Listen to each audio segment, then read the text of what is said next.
Y vamos con lo anunciado. El 21 de febrero las autoridades norteamericanas dispusieron la extradición de Alejandro Toledo. Sin embargo, hasta el momento ese proceso se encuentra suspendido momentáneamente. Y vamos a abordar este tema con Iván Montoya, el ex jefe de la unidad de extradiciones de la Procuraduría Anticorrupción, que está con nosotros. ¿Cómo está? Bienvenido al programa. Buenos días.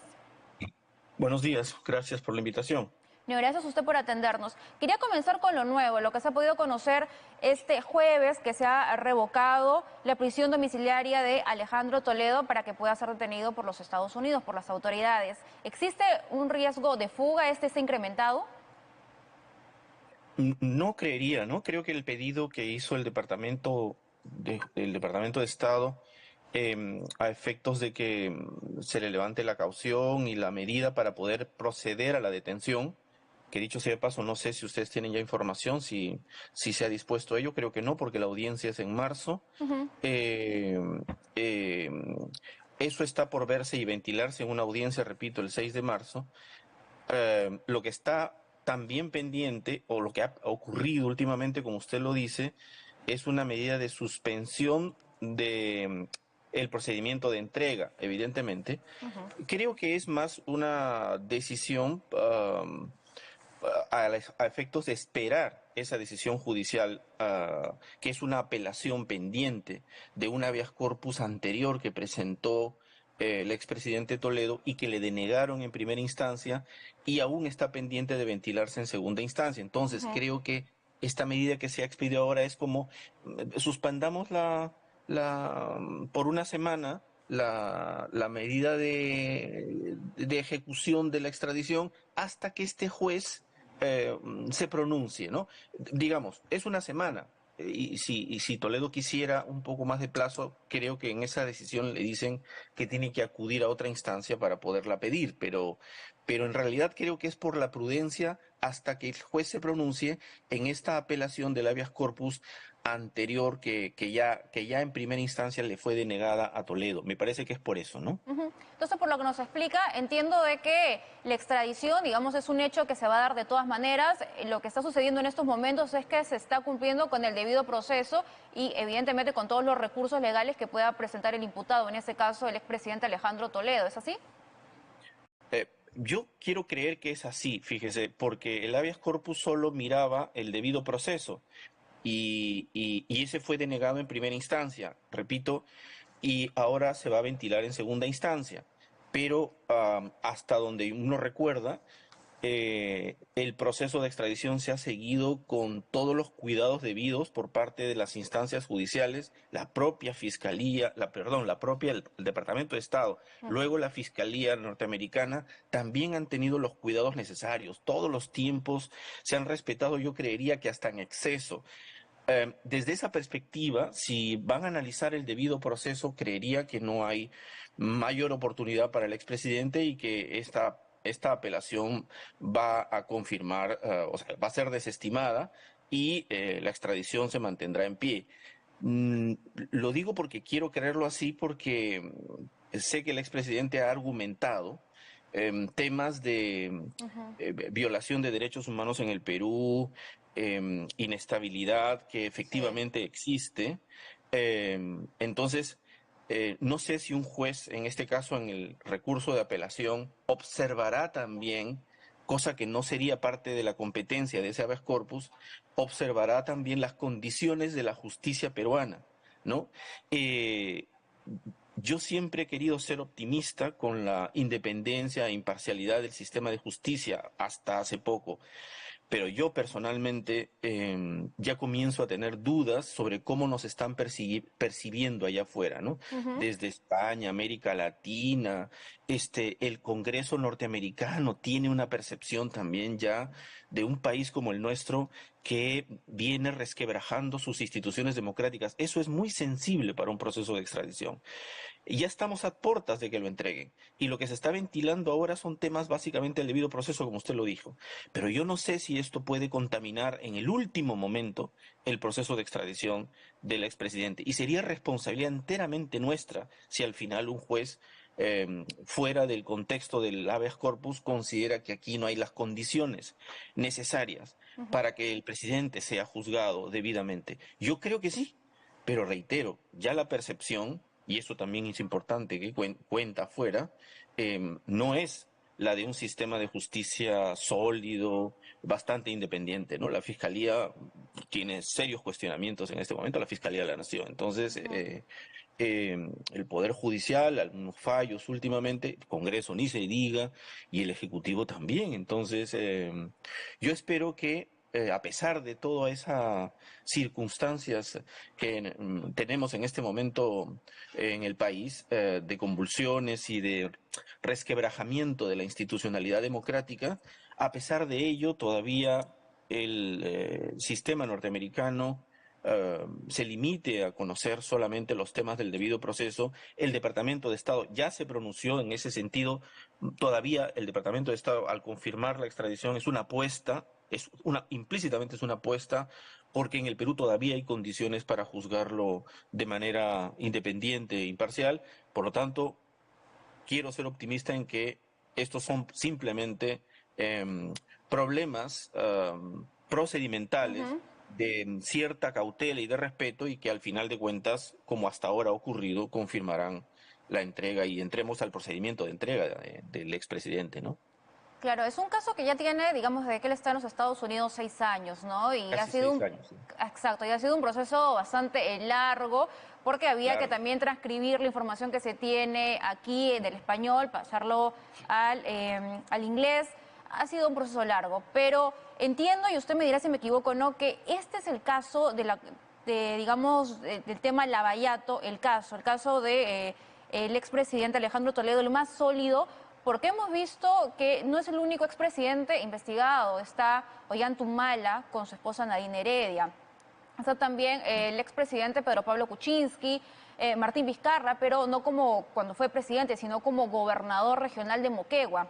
Y hasta el momento las investigaciones siguen ahí. Pedro Pablo Kuczynski tuvo arresto domiciliario, luego fue puesto en libertad en estos momentos. Ollanta Humala también con su esposa tuvo prisión preventiva y fue puesto en libertad por un mandato del Tribunal Constitucional. Entonces, ¿qué va a suceder acá también con Alejandro Toledo, que tiene en su contra 18 meses de prisión preventiva?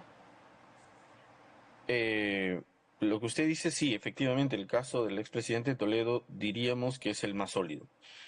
De hecho, el haber pasado los estándares de los jueces norteamericanos y del Departamento de Estado norteamericano, que no es cualquier estándar, digamos, entre los países que conocen procesos de extradición como los procesos de extradición, para ellos el proceso de extradición pasiva, para nosotros la activa. eh, Entre los países hay dos grandes sistemas, ¿no? El más europeo continental y el más anglosajón.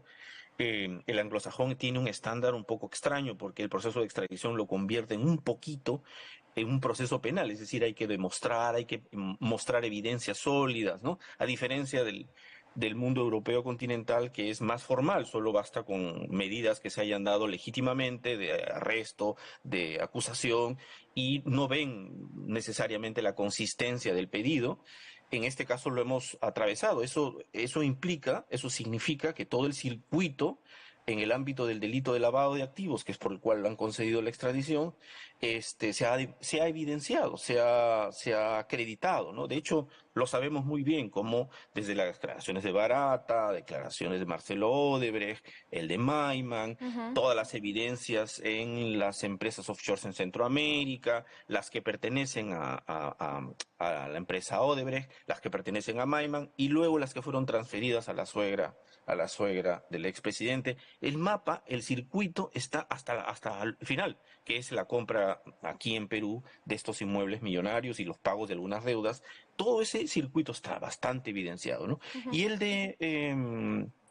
de colusión, igualmente, ¿no? Porque cómo se evidencia ese nivel de recursos por un acto de colusión que ha sido imputada, ha sido reconocida por las personas que han tenido que pagar esos sobornos, ¿no? Así es. Entonces creo que esa es tal vez la diferencia con los otros casos, que en los otros casos, habiendo algunas evidencias, hay un problema jurídico por debatir en fase de acusación, ¿no? Que tiene que ver si el tipo de financiamiento, ¿no? En el caso de Humala, el caso de las campañas, ¿es lavado o no es lavado, ¿no? En caso de Kuczynski, hay también un tema que todavía no está en acusación, me parece que está todavía en investigaciones preparatorias. El- Todo eso hace que, y aún falta, por lo tanto, plantear en forma la acusación, lo que significa que aún están acopiándose los elementos de cargo, lo que significa que en el caso Toledo, evidentemente, de llegar ya al país, al ser entregado, para que se lo procese por los delitos de lavado y colusión, vendrá directamente, será sometido al órgano judicial que lo ha requerido durante todo este tiempo, se dispondrá y se hará efectivo el mandato de detención que está pendiente sobre él, Ujú. y así se le llevará el proceso judicial. El proceso judicial tomará algunas semanas porque creo que él, en ese caso, solo él está involucrado. Tendría que corregir ese punto, pero Sí. me parece que no tomará mucho tiempo las sesiones del juicio oral y con la evidencia que hay, las condenas son altamente probables, ¿no? Claro, y es importante recordar que él va a ser extraditado por el caso Interoceánica. Hay un cuadernillo Interesante. pendiente que es el caso de Coteva, que está vinculado Ecoteva. precisamente a la Interoceánica si hacemos el seguimiento de la ruta del dinero. Y en Ujú, este caso de Coteva está involucrada su esposa, Eliam Carr. ujú, ujú.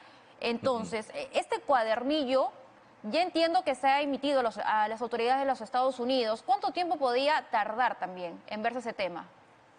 Mire, hay un filtro que en el caso de Toledo se tomó bastante tiempo en el Departamento de Estado. Creo que en algún momento inicial del cuaderno de este de Interoceánica tenía algunas fallas y el Departamento de Estado hizo coordinaciones para que fuera corregido, subsanado, se corrigió y a partir de ahí se avanzó. Entonces el Departamento de Estado funciona como un primer gran filtro porque nunca se arriesgan luego a entregarlo a los fiscales para que estos lo judicialicen como proceso de extradición, si es que no existen las consistencias como lo mencionaba anteriormente. Entonces, en el caso de Coteva seguramente están revisando, está en conexión con lo anterior, con el caso Interoceánica igualmente, pero diría yo que se ha detenido a nivel del Departamento de Estado por una cuestión, me imagino, estratégica, ¿no?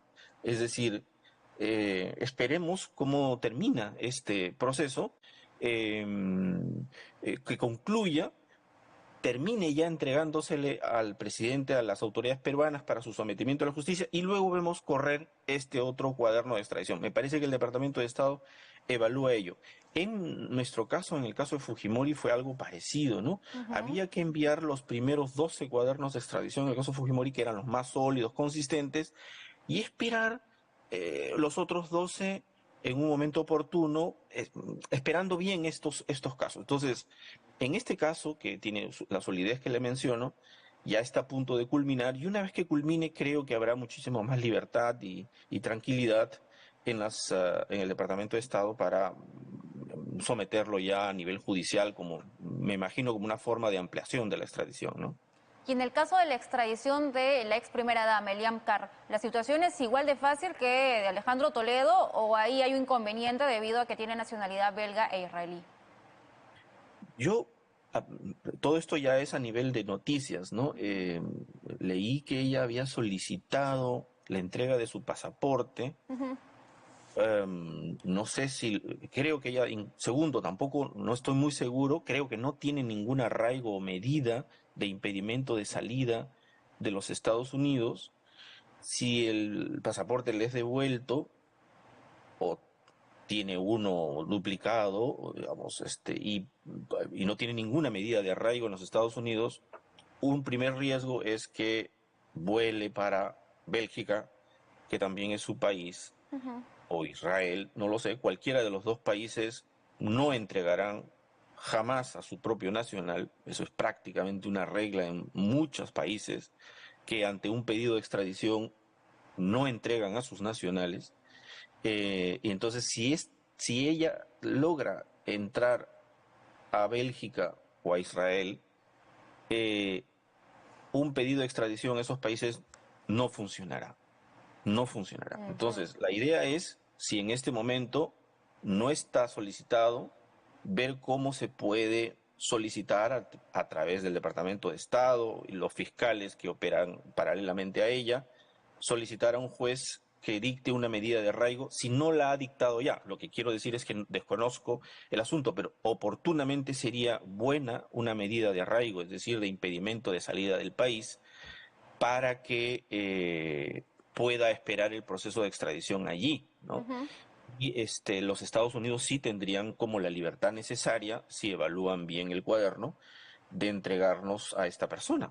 Tenemos un convenio de extradición, en fin, y no hay impedimento en ellos porque no es un nacional de entregar a esta persona para su sometimiento a la justicia peruana también. Reitero, el riesgo es que salga del país e ingrese a Bélgica o a Israel, ¿no? Así es. Ahí sería el problema. Esperemos que eso no suceda, no esperemos, porque es importante que ambos respondan ante la justicia peruana. Muchísimas gracias por esta entrevista, muy amable. Muy bien, ustedes.